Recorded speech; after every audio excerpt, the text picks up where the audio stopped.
நான் இன்னைக்கு தேவிப்பட்டினம் போகும்போது பாக்குறேன், மதியம் ஐஸ் புரோட் ஒருத்தர் வித்துட்டு போறான். அதான் அங்க பார்த்தான் சொல்லி அவனுக்கு ஒரு ஐஸ் புரோட் வாங்கி சாப்பிட்டு, எவ்வளவுதான் அதுக்கு முதல் போட்டேன். நான் பரமக்குடியில இருந்து எடுத்துட்டு வரேன்.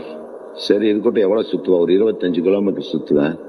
எவ்வளவு கிடைக்கும் உனக்கு? இந்த சைக்கிளுக்கும் இந்த அட்வான்ஸ் எல்லாம் கேட்டு 500 ரூபாய் கட்டிடுவேன். கொடுப்பான். தினம் வித்து கொண்ட காசு கொடுத்தா எனக்கு 30 ரூபாய் கிடைக்கும். எனக்கு 10 ரூபாய் 5 ரூபாய் செலவாயிரும். வீட்டுக்கு 25 இருந்து 20 ரூபாய் வரைக்கும் கொடுப்பேன். எவ்வளவு கிலோமீட்டர் சுத்துற? 30 கிலோமீட்டர். அவன் உடம்பெல்லாம் வேர்க்கு. ஆனா எனக்கு அது கஸ்தூரி மனமா இருக்கு. அவனை பார்த்தா ஒரு பெரும் வீரன் இவன். இன்னொருத்தர் அதே பரமக்குடியில இருக்கிறான், ராமநாதபுரத்துல இருக்கிறான். அவன் 500 ரூபாய் செலவு பண்ணி கள்ள சாராயம் வாங்கினா 2500 ரூபாய்க்கு பிசினஸ் பண்றான். அவங்கிட்ட 40 கிலோமீட்டர் தேடி வந்து சாராயம் குடிச்சிட்டு போறான். 40 கிலோமீட்டருக்கு இன்னொருத்தனை கெடுத்து 500 ரூபாய் முதலீட்டுல உட்கார்ந்த இடத்துல சம்பாதிச்சுக்கிறான். ஒருத்தன் வாழ்ந்து பலரை கெடுக்கிறான்.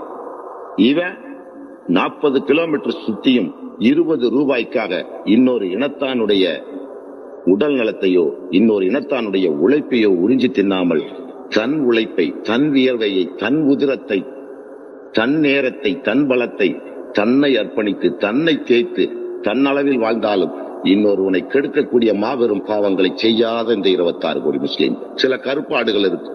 Always exempted examples. அவள எக்ஸம்ப்டட் கேசஸ்.